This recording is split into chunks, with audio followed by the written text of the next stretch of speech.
Okay, so good evening, everyone. We will start with the prayer. It's a beautiful slokam. So let me just reiterate for it for you.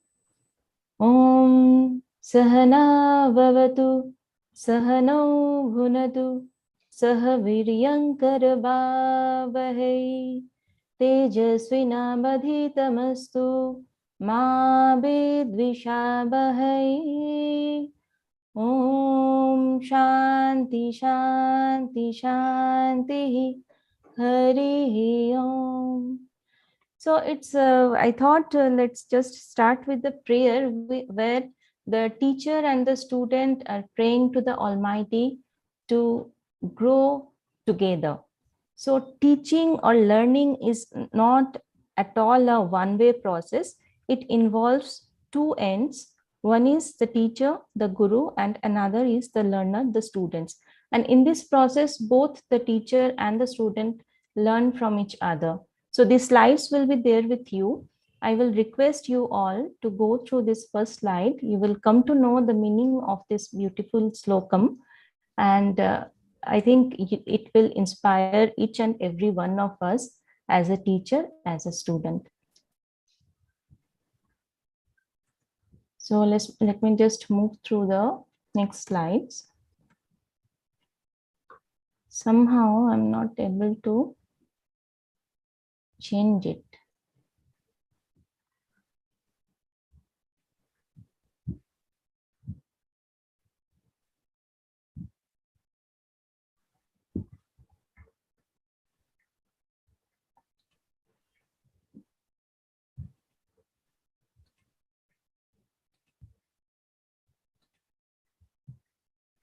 So let this be in this mode, since when I convert it to full slideshow, there are some difficulties I'm having to change the slide. And you must have heard about Rabindra's Psychotherapy Research Institute by now. So we are, the core of this research institute is Rabindranath Tagore and his work. So in this course, Applied Psychometrics, we design new test instruments which will be applicable in various contexts. It can be educational, it can be for educational institutes, it can be for clinical psychometrics, it can be for school psychometrics. But the core of this course is to know something, to understand something, to understand or to know the behavior or the personality of people. So, first of all, there is an quest in all of us to understand ourselves and also to understand others around us.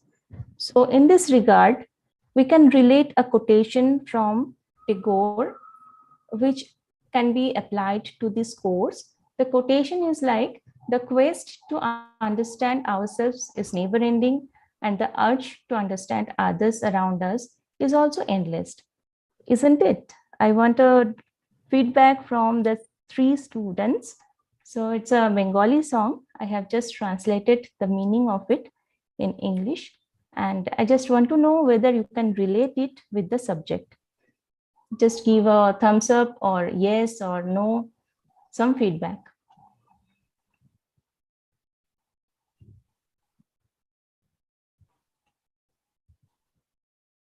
Yes, Srishti, Prasanna, anyone? I can see only Anindita.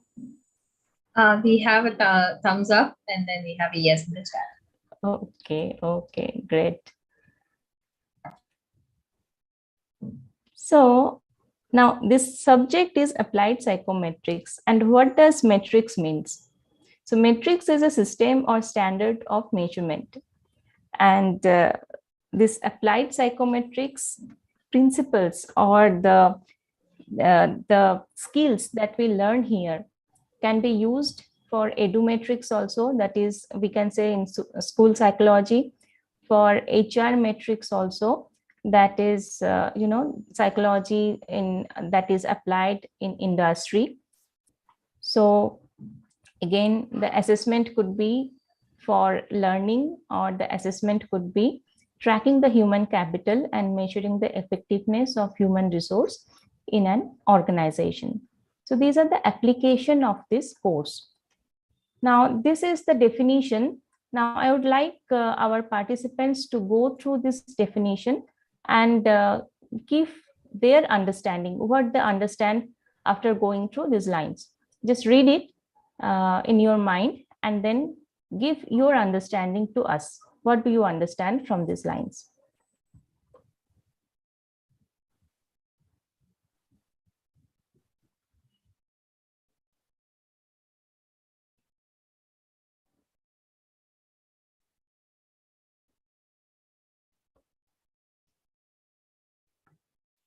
Since it is just three of you here, I would really appreciate if all of you are able to contribute with answers, because I would love it if we have an interactive session, as and we I always said, do. yeah, Exactly. and as we said, this is a two-way process. So it's we don't want any monotony like me or an Indita giving kind of lectures and you are just listening to it. Let me read it for you. Applied psychometrics is the study that deals with quantification and measurement of mental attributes, behavior, performance, and the like. So what do you understand from these lines? Anyone? And I think evaluating the components of individuals' behavior, performance, attributes. I think it's our two parts. One is the test itself is a continuous process. On top of that, inside the test, what are the components is falling under? That helps you to make a decision, solve the problem. True.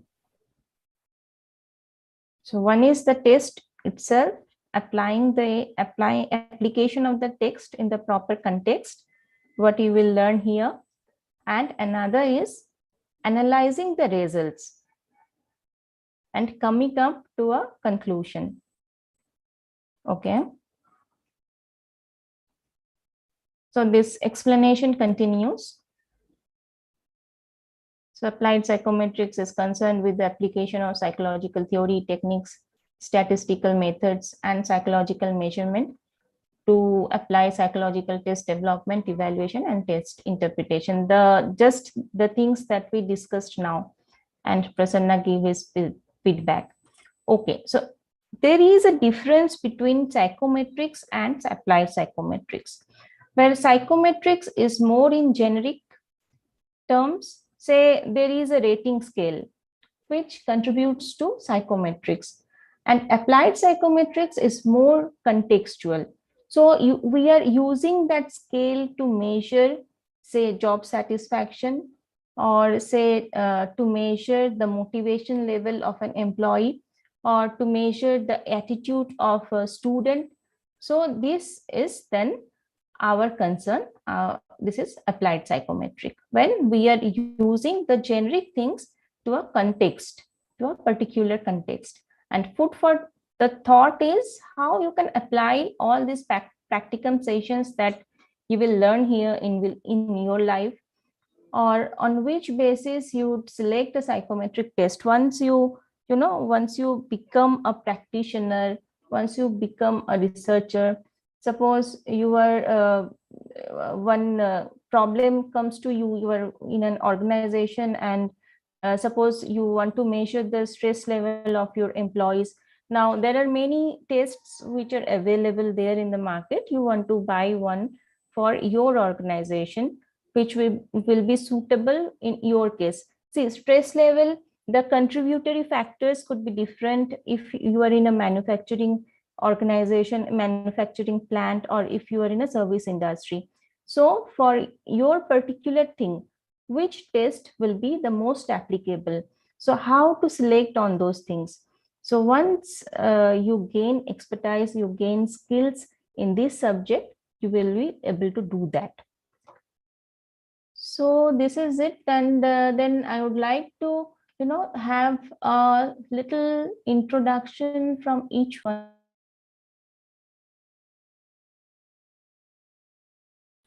Hey, this is Prasanna.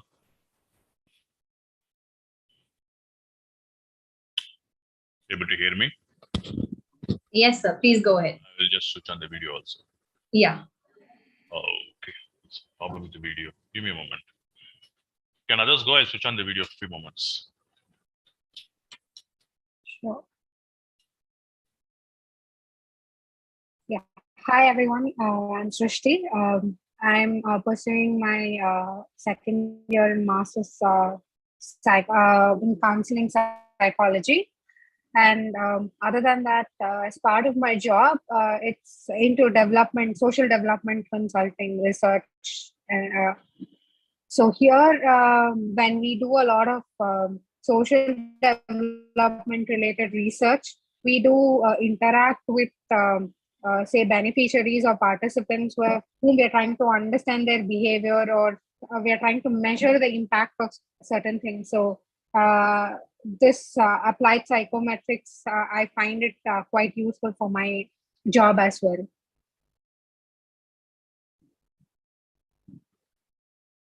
Hi everyone, I am Dharani, pursuing my PhD in psychology.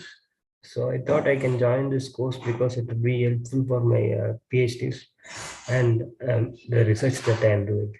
Thank you. Hey, this is Prasanna. So I head a practice for a corporate into finance and accounting space. And I also specialize in counseling psychology, currently doing my master's. I don't have any specific expectation. I just came with an open mind. Maybe I'll be leveraging for my job or also for my studies. So that's how I'm seeing this course. Thanks. Thank you so much, all three of you. It's great to have you all here.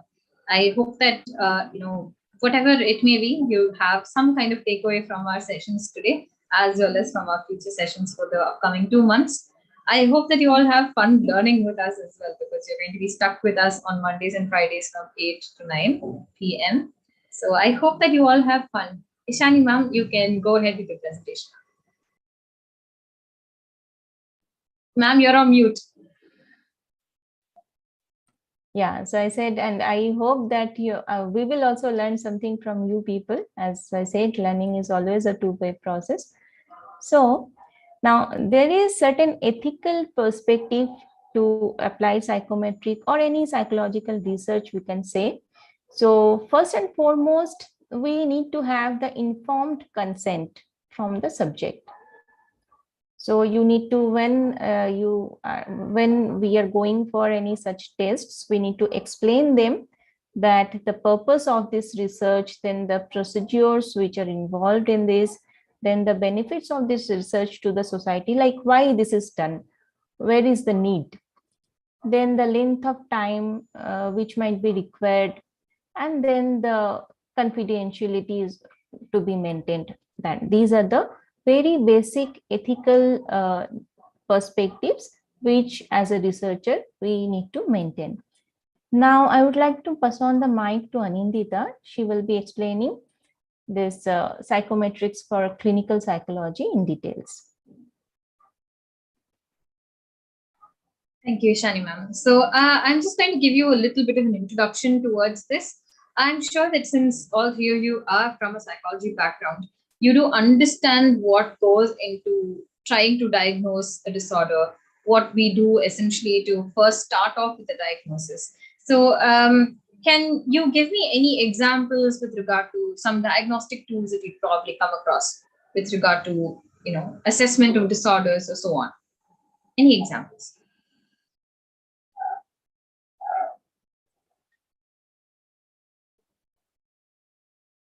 This was just part of our practical, so that's Young's internet addiction, the scale. The expectation inventory addiction, yes. Internet addiction, yes. Anything else? Anything else that comes to mind? Is it the same thing, the Young Mania rating scale, something like that? Mania rating scale, all right. Yes. Yes. Anything else that you probably may have heard of apart from looking at this syllabus?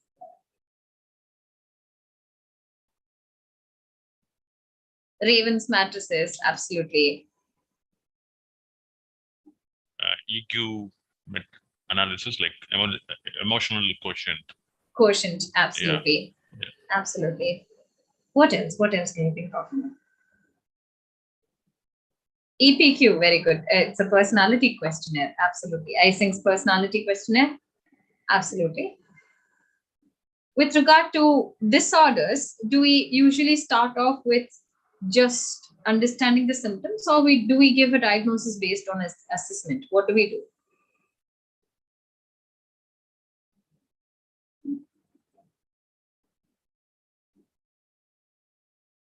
I think once the person reports the symptoms or whatever they're going through, and based on that, whether to administer an assessment would be then decided.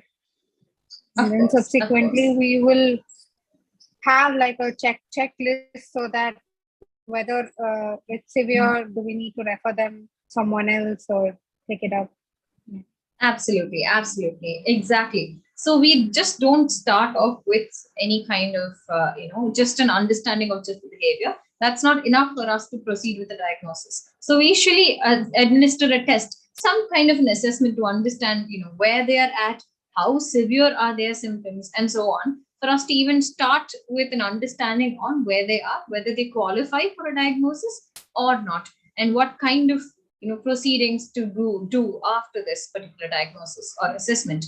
So when we talk about psychometrics in psychiatric area and psychological test construction in that particular area, what we usually use it for is majorly we use it for assessment and diagnosis, right? So that's a major area where we can see these kind of assessments being constructed and purpose of these assessments being fulfilled in diagnosis. Apart from diagnosis, if at all we feel like we do administer certain tests even in our counseling setup, we do use certain needs assessment, we use certain kinds of personality assessment. Why do we need to use that to enrich our understanding? What is the purpose?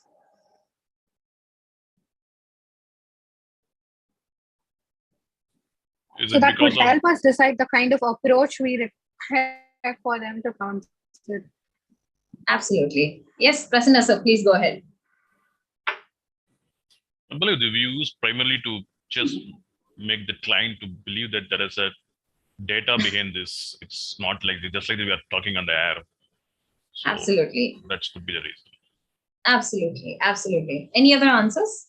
Dharani, would you like to say anything? Evidence-based. Yeah, you're supporting towards Prasanna sir's answer. Absolutely. So the major area why we also use assessments in a counseling setup is also for understanding how to proceed with this. What are we going to do with this information? How does this information aid our treatment plan? So that's another area where we work with psychological test construction. And apart from that, we do look into what are the areas that are already effective when we're looking at children and children as clients that come to us. We usually have an understanding of where they are at and how we can treat this individual or how we can give them certain kinds of methodologies so that we can prevent certain issues from occurring in the future. So in a counseling setup, typically we use such techniques for us to understand how to go about it. So the major area where you can think on in psychometric testing in psychiatry is we usually look into the characteristics of each disorder and how to go about understanding each disorder. And based on the criteria, we usually develop a tool that gives us an idea of what to expect when you're looking at a diagnosis of a disorder, how to differentiate between the severity of these symptoms, and what we do after such a diagnosis. So when we talk about this particular area of especially diagnosis, we have an understanding towards based on how you would like to diagnose, what kind of differentiation you would like to have in the diagnosis, the kind of scales, methodology, and the kind of weightage that you associate with each kind of scale changes. So depending on how you'd like to define your test and what you exactly like to measure with regard to a disorder, these kind of areas are more nuanced and we'll focus a lot more on the details in our clinical application of psychometry. I hope that made sense to you. Ishani ma'am? Yeah, thank you so much. So we're just going to have a little bit of an understanding towards, how we go about psychological test construction in a clinical setup with two examples. So we have the YBox scale and we have the YMRS.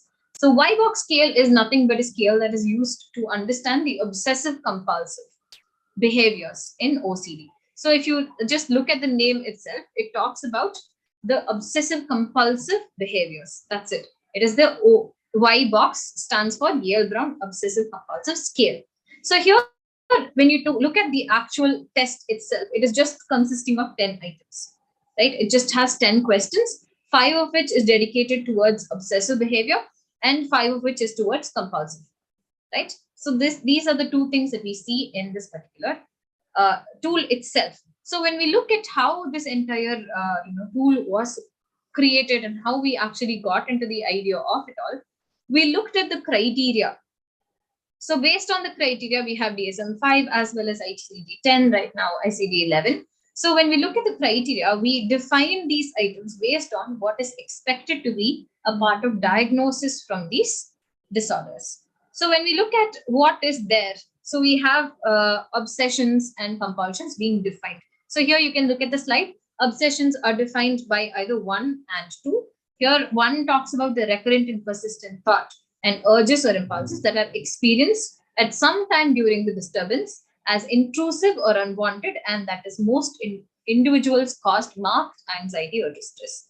So one of the most characteristic features that you can see about OCD is that they have recurrent thoughts, they have recurrent impulsive and intrusive thoughts that they do not want to have. So it causes them severe anxiety and severe distress. That is one of the landmark symptoms that we usually take when we say OCD. And the second point here talks about, ma'am, just the previous slide, please. Shani, ma'am. Yeah.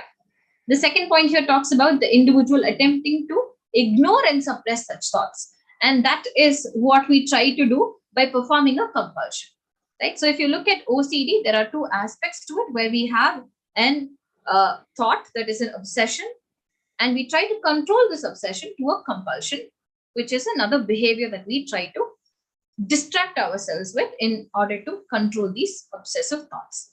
Ma'am, next slide, please.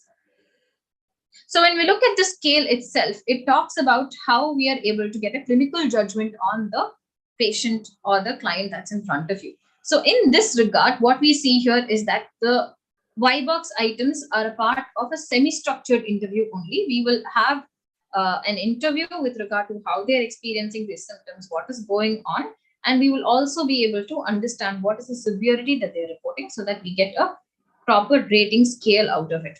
So what we see here is that I've already mentioned this to you, if you can see in the items. The first 5 are about obsessive thoughts and the rest 5 are about compulsions.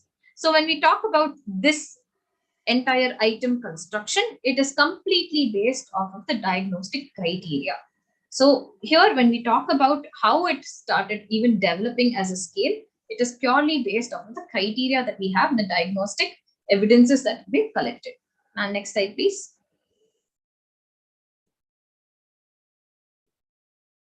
Yeah.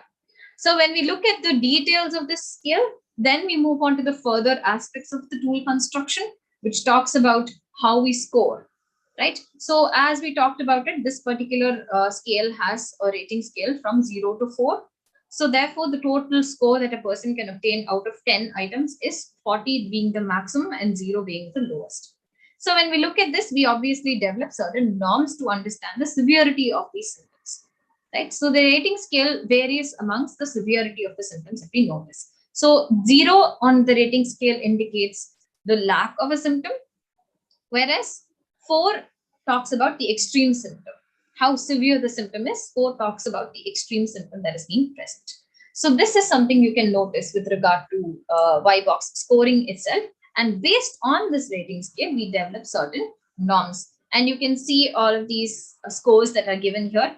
Under 7 are likely to be subclinical, 8 to 15 mild case, 16 to 23 moderate case, and 24 to 31 severe case, and 32 to 40 are extreme cases. All of these things have been developed through the understanding of the criteria that we have, as well as the distress that is being faced by each of these individuals. I hope that made sense. Is there any questions with regard to this? Would you like me to clarify on any area? What do you mean by the criteria that you were explaining in the previous slide? Yeah, so when we talk about the criteria, it is about the diagnostic measures that we have to say. So when we say disorder need to be diagnosed, we talk about certain behaviors existing, the symptom checklist, and then the duration of these symptoms. So when you look at our DSM-5 or our ICD-11, what we'll see is there's a checklist of these symptoms to be present for a diagnosis. So based on this checklist of symptoms and based on this checklist of behaviors is how we will start developing items for a clinical tool. Does that make sense, sir? So does it mean that we correlate that whatever has been defined in that ICD, the context, then the questions have been built on top of that, that's all? Yes, essentially, we will target a little bit more towards those behaviors that are already mentioned. And of course, there are a few related behaviors that are not mentioned under the criteria that we can still measure under our clinical tool, which we will look into when we're talking about validity and reliability in the later part of the course. So that will be a little bit more nuanced when we talk about how we are including those related behaviors as well. But essentially, both the criteria as well as our tool will have to coincide for a diagnosis. Okay. Thank you. So the scoring is has been developed based on the reporting of those who were previously diagnosed with OCD, or how is it? The scoring can be based on how you'd like to define your scoring to be. It not only has to depend on the previous evidences that have been collected, it also depends on how you define your symptoms to be seen and what you would like to see in your items. Would you like to just identify whether a behavior exists or not? Or would you like to differentiate between the various severity, right? So it depends on how you would like to use the test and how you would like to interpret the scores of the test. So it is your choice on how you're going to construct it. So here we were essentially focusing on how to differentiate between the severity of those who do not have that much of distress from these symptoms to those who have extreme distress from these symptoms. So that is the difference that we're seeing from 0 to 4. Yeah, that I understand. So my exact question is, what is the rationale when we draw that line, say for under 7, we're considering that as subclinical? Do we have like a rationale? Yes, absolutely, we do. We will get into the nuances of it all and how to calculate all of those things as we're going through the course. But essentially what we do here is to see what kind of scores are prevalent with those people and how to develop those norms, right? So what do these total scores indicate? How do we see people with these total scores behave? And what are the nature characteristics of those people with those total scores? That is what we'll see. And then we will divide it amongst whatever categories that we have as interpretations. Sure. Thank you. Thank you so much. Ma'am, can we move on to the next slide, please?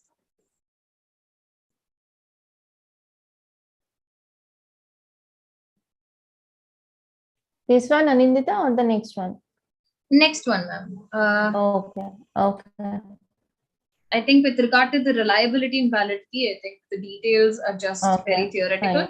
We can go into the details about it as we go through the course, as we will be revisiting these again in the future.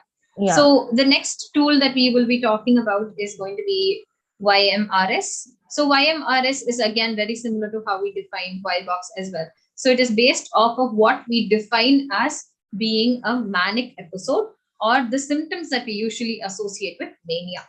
So when we say mania, do any of you have an idea of what mania usually talks about, what we usually characterize as mania?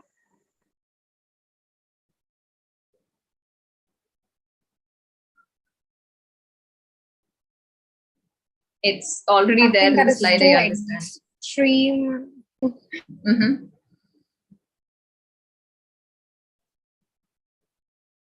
Yes, Shrishti, please go ahead.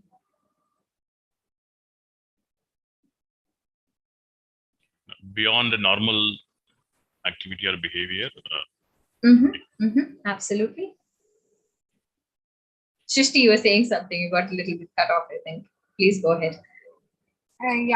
So that's something that we consider way beyond normal, what we describe as normal, and someone is unable to explain why.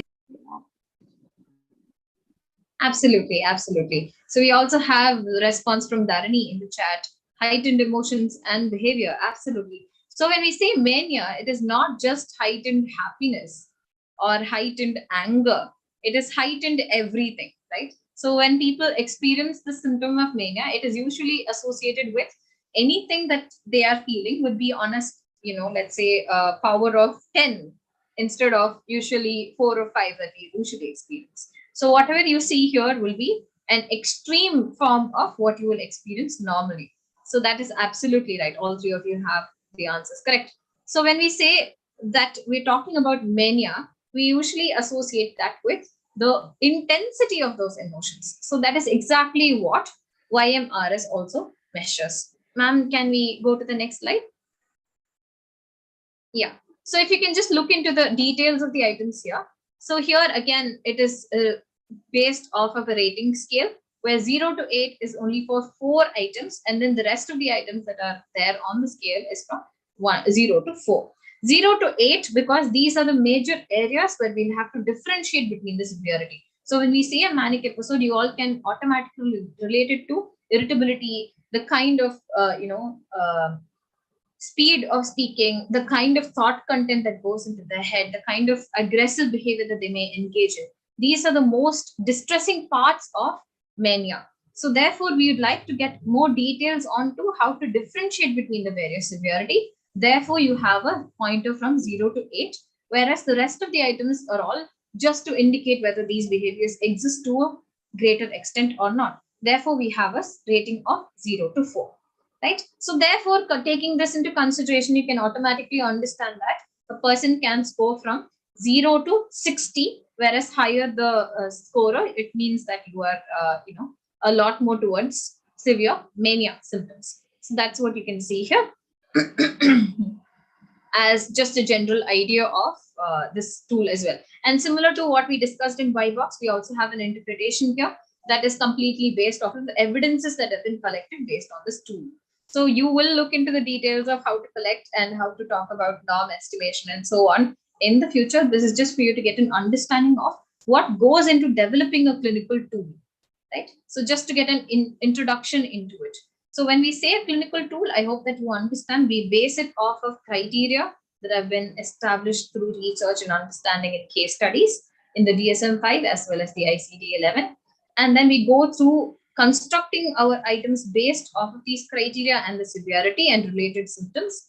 And then we decide our scoring based on what kind of nature that we'd like to elicit more and what kind of severity we'd like to differentiate more.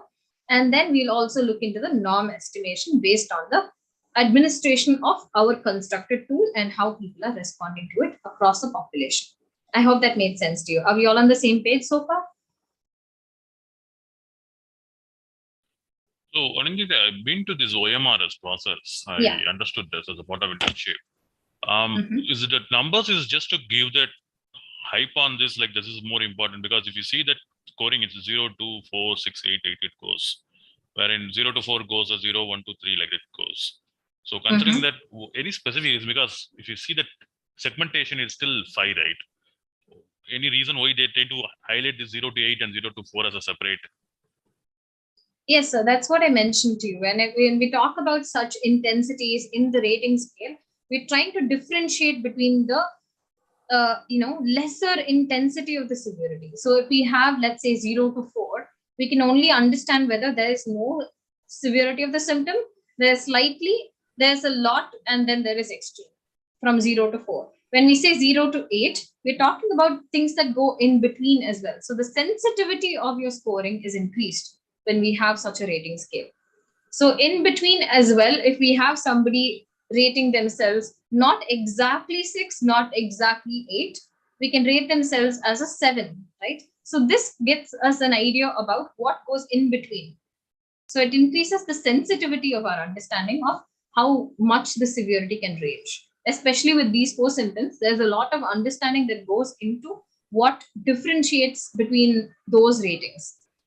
That 1 point rating that we see between these 4 is a lot more changes that we see with especially these 4 items. So that's the reason why, especially for these 4 items, there's a scale from 0 to 8. Okay. I hope that answered your question, sir. Not exactly. Maybe I listen further. I'll understand because whatever that that version, what is AstraZeneca template, whatever I have seen. So I saw that this irritability speech and everything, it's like the answers are like 0, 2, 4, 6, 8, like that was given. Yes. Okay, that's how it was given. So the other one here is 0 to 4, is 0, 1 to 3 is given. So I'm not able to correlate, like where is this 7 is coming here? Then the answer itself is not there in a 7 selection. So are we saying that we need to convert this scale again further down, say 0, 1, 2, 3, 4, 5, 6, 7, 8, like that, you right? Or like, even though it's 6 or 8 is there, allow the no, client sir. to So write. with regard to this particular scale, now I'm glad that you're actually looking through it as we're discussing about it.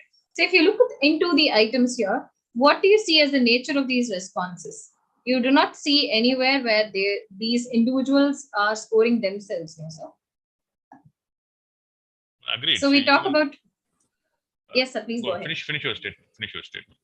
So here, if you can just take an example here, I'm just looking at item number 6, right? So there is speech, and you say no increase, feels talkative, increased rate, push consistently, increased amount, difficult to interrupt, and then pressured, uninterruptible, continuous speech. So what do you notice with regard to these items and how we are looking at the options here? Is it something that your client is rating, or is it something that the experimenter seems to be rating? No, sorry, where is it? I hear that. See, I hear that. So the answers is like you are observing the client and marking it. Exactly. Okay? So exactly. What I'm trying to understand here is when I am observing and doing things right, because of the way it's been scaled down, the same speech, right? So whatever the point you mentioned. Okay, so let's say that somebody is falling under 5 or 7 like that. So what you are saying here is, as a counseling psychologist, I need to highlight that it is not increased rate, but it's not up to the level of push. It's somewhere in the middle. Like that, I need to make a note. That's what you are saying. Okay. Exactly. Thanks. Thank you so much, sir. So these are the major areas where we'll have to pay attention when we're looking at a client. So therefore, these are the areas that require such sensitivity and flexibility in order to rate the accurate amount of severity. So that's the reason why for these items alone, we have such a rating scale. I hope that makes sense now. Sure. Yeah, thank you. Ma'am, can we go to the next slide, please? Yeah, so with regard to the reliability and validity, obviously these tools, both YBox as well as YMRS, are reliable and valid tools. We'll get into the details of what these types of reliability and validity used here are in our forthcoming classes so that we can actually relate to what's going on here and understand as well. So both of these tools have limitations as well. So this is something we need to understand with regard to any tool that we're constructing. There will be predominantly major uses for each test, but there's also going to be certain limitations that you will come across, because for any tool that you're constructing, there's always this margin of error that you will have to try and control, as well as naturally occurring error that you really cannot do anything about, because those are population variables that we cannot really control for. So therefore, any kind of test will have its pros as well as its limitations. So when we look at YBox as well as YMRS, there is a little bit of setback with regard to how we are looking at the severity. When we say YBox, there's just 0 to 4. There's no differentiation between the more severe cases that we need to actually differentiate between. Here we have the differentiation between the 2, 4, 6, and 8 kind of scoring. But when we look at the disadvantages of YMRS, we can see that it is an observer rated scale, and therefore there's a higher chance of our own thoughts being put into it if we are administering it without proper training. So this is something we need to understand when we generally talk about testing as well. I hope that made sense to all of you. Are there any questions?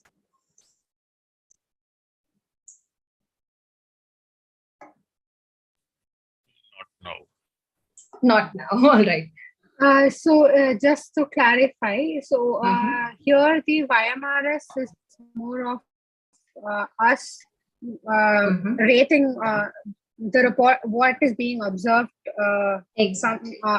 on the client, and then YBox is more of the client reporting those obsessive and compulsion. Okay. Absolutely. You're on point. Exactly. Okay. All right. Thank you. Ishani, would you like to continue further?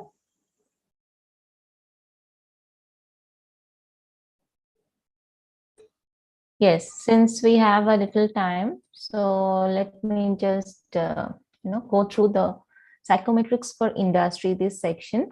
So I would like to know from our students where you can think of where we can apply psychometrics in a industry setup. There are clues given. I mean, these are given in the slides also. You can read the slides and tell us as well. Otherwise, from your experience or from your thoughts also, you can share that where all you think in a work setup we can have psychometrics. Any process that involves human resource department or recruitment in people before getting to core technology side or technical side of that work. To understand that whether this person is holding that basic ability to perform activity. So yes, after so one is evaluating ability, yes, and another is also the right attitude or aptitude. So this is called a person job fit. So whether a particular person fits for a particular job or not, that can be assessed from psychometric tests. And then understanding how people will behave at work. So this is also kind of personality analysis. So some of us, we love to work in a team, and some of us are better when we work individually. So through psychometric tests, this can be, diagnosed even before when you are taking the candidate. Suppose you are taking someone in an IT industry for a team leader's role, and that person, the personality of that particular individual is not suitable at all to manage a team. He works better when he works individually. So even if that candidate is otherwise very apt, very suitable, having, proper academic and other skill set, then also it's not advisable to select that candidate for that particular role. So these are the things, like one is before, for the recruitment and selection process, it can be exercised. And then for selecting in people in some roles also, like there is a thing called assessment center. When you are promoting someone for a different role, suppose you are promoting a senior manager for the next level, the head of that particular division. So before doing that, you can put them in an assessment center, you can observe their behavior, you can test them, that whether they will be capable of the next job roles or not, and then only you can decide upon the particular candidate. So here also, like it's saying identifying leadership potential in job applicants. So it's not only this applicants might not be the only ones, like the new recruits, but the people who are already working in that organization, but they are now considered for a higher role, for a leadership position. For them also it can be exercised. So then this obviously testing the general intelligence of candidates. Uh, there are tests to measure IQ, EQ. In fact, only the intelligence quotient is not enough. That by now we all know that in an organization you are working with people. You cannot work all alone. One organization cannot succeed when they are not working in a team. So obviously, only if a candidate is intelligent enough to understand his role and perform his duties, that is not enough. Whether he is able to perform within a group, whether he is able to motivate his colleagues, whether he is, sometimes if needed, he can put his own interest a little lower and put the organization's interest ahead of him to for the success of that particular project or that organization. All these things are also very crucial. So obviously, while selecting a candidate for a new recruitment or selection thing, or selecting a candidate for a new job role, so always we have to focus not only on the academic side, but also on the attitude and personality side. So in all these cases, psychometric tests can actually help. So likewise, it's saying that this recruitment process, then skills and abilities, to highlight a candidate's skills and abilities, and then consistency throughout the recruitment. So not only in recruitment, then nowadays there is another thing coming up, which is the effectiveness and efficiency of an employee. And then obviously this job satisfaction, motivation, and not only that, these days we are also counting the happiness index of an employee, whether that employee is able to balance work and life, their personal life and work properly, whether they are happy at work or at not. So if an employee is unhappy, and that's particularly in a service industry, say in banks, most of the times we have faced in certain banks, you feel to go and because the people who are there, who are taking care of the customers, they will come to you, they will speak to you in certain way, which you will feel comfortable to discuss with. And in certain other banks, maybe you are trying to avoid to go there because the employees of that particular branch or of that particular bank is not you don't feel that positive vibe. So see, they might be unhappy because of certain things, because of the work pressure, or sometimes in nationalized banks, they do not get the proper tech support or the support from the other staffs in a proper manner. So they are overall unhappy, and that unhappiness shows in their service. Whereas there can be a different thing, different story in some other organization.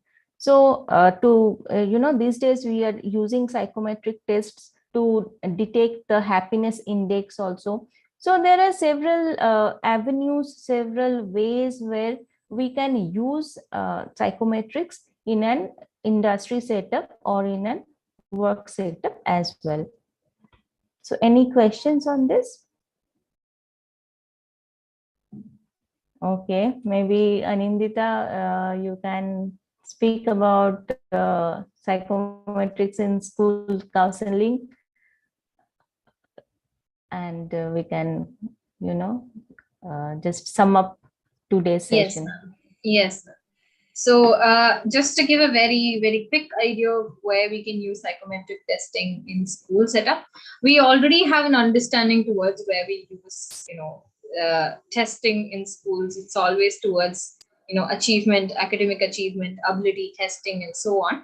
So when we do talk about those methodologies, what's improving right now is that when we are talking about traditional or yesteryear's understanding of how we go about achievement testing and what we're already doing with regard to giving exams and so on, is that we will first begin with taking lessons and just go about our own way of questioning our students to see whether they have gained any knowledge or skills. But right now what we're seeing is a shift towards psychometrics and a shift towards valid teaching methodologies as well as reliable testing methodologies. So when we say how we are going to make this reliable, is that right now when we talk about academic achievement, we're talking about something called outcome-based education these days.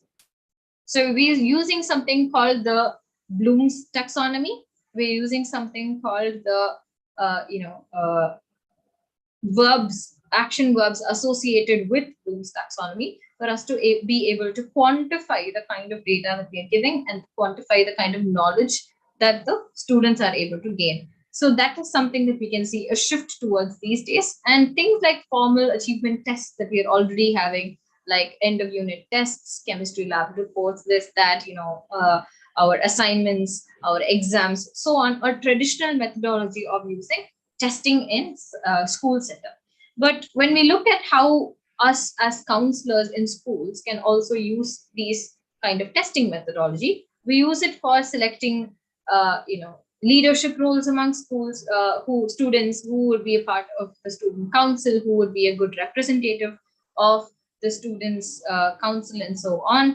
And we can also go about understanding what are the attitudes of these students across various subjects and how each of these subject teachers influence their scoring and influence their achievement in those subjects. And we can also understand towards something that we'd like to additionally call vocational guidance. I hope that Prasanna sir, Srishti, as well as Dharni have an idea of what we do in vocational guidance, since you're all from a psychology background. Would you like to just give me an overview about what you know in vocational guidance, vocational counseling?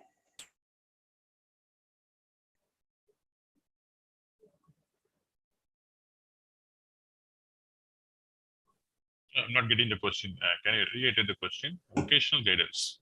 Yes, vocational guidance or vocational counseling. What kind of tests can we use there? What we do there typically as counselors? When you say vocational, is it a school counseling you are talking, or like I didn't get that? Yes. Just generally vocational guidance and vocational counseling. Okay. This is one of the major roles that are needed when we talk about school psychologists and school counselors. Yeah. Oh, So that's more like matching their interest, aptitude, and what possible streams that they could consider after completing their school education. Exactly. So precisely as what Srishti just mentioned right now, we deal with four major aspects when we say vocational guidance. We deal with interest, we deal with ability, we deal with skills and personality, for us to be able to understand which would be the area that is ideal for this child and where this child would actually excel based on what qualities they possess and so on, right? And this can also help us understand towards the current issues that they're facing in learning. So what could be the learning methodology that they would effectively learn from? What are the areas that we can essentially lean towards to enhance effective learning and so on? All of these areas can effectively be concretized into quantitative measures when we use psychometric testing. So when we say vocational guidance, and the tests that we use for vocational guidance are all reliable and valid and standardized tests. So therefore, this is another way in which we can approach schools in general and school counseling overall, right? So when we say psychometric testing in school counseling, this is one of the areas where we can encourage standardization as well as constructing of psychometric tests for us to be able to help students out in a much better manner. Any questions on this so far? Is it a simple word for this? Is career counseling? Yes, career counseling, vocational guidance, all of it is complementary to each other. Yeah. Okay, got it. So this guy that what is it? Thurston or somebody is there, those kind of. Yes, Thurston. Yes. Yeah, Thurston one. Combination of all Absolutely. Those. So what is the fourth one? Personality, aptitude, interest. What is the fourth one? Abilities. So these are four areas where you usually measure for us to clearly get an idea on how to, help this child towards which particular area that they would be excelling at. What would they be good at based on what their preferences are and how their personalities align with their interests. So all of these information will gain from these psychometric tests, and therefore we can guide them in a much better manner. I hope that made sense to you. Any questions so far?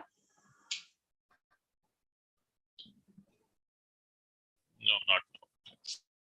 All right. So in our upcoming sessions, we're going to look into the basics of what psychometric testing is. We're going to look into the measures of reliability and validity. We're also going to look into various ways in which we can transform our raw scores into standardized scores. And we're also going to get a hands-on experience towards how we can simply calculate all of these things through Excel, not complicate things to a greater extent, and see how we can actually make sense of what we're doing in psychometry.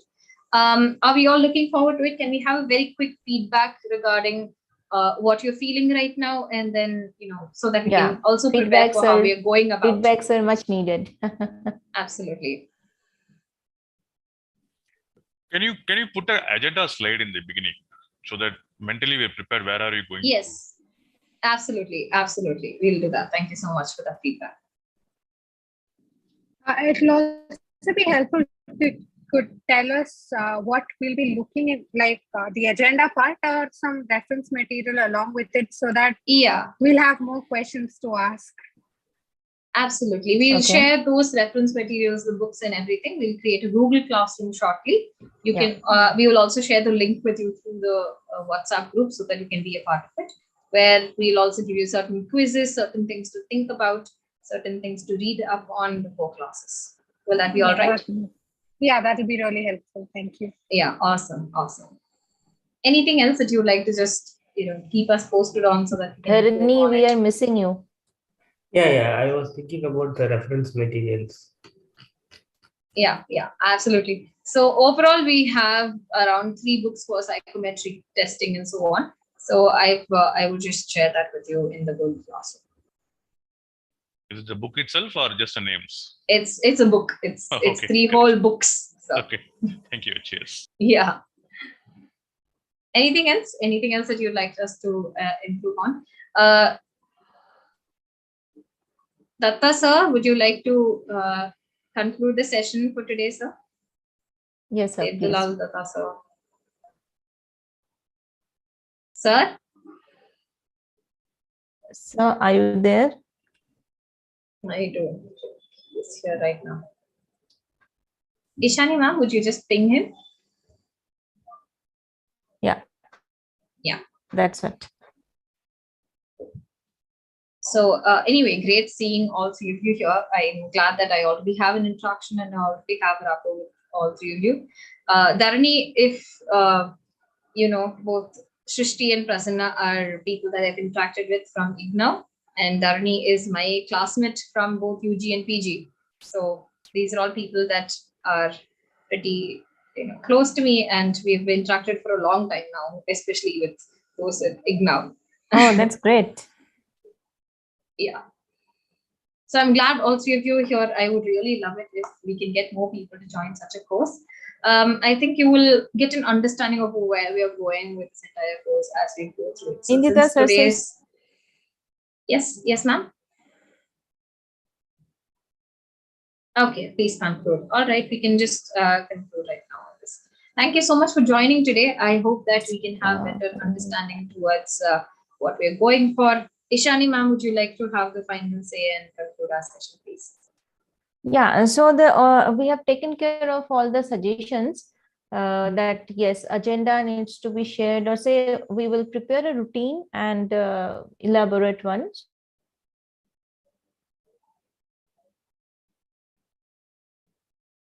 Okay, thank you. Good night. Cheers. Bye. Thank you so much. Good night. Good night. Good night. We'll see you all on Friday. We'll also keep you posted through the group on what to expect and so on. Yeah. Definitely. That will help me. Thank you. Yeah. Bye-bye. Bye.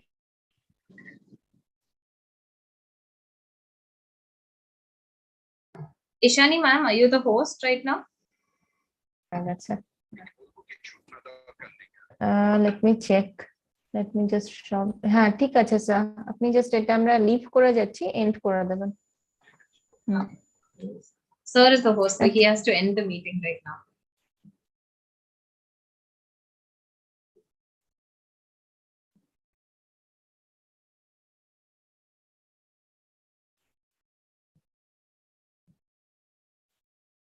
Thank you, Anindita and Nishani. Very nicely you have covered.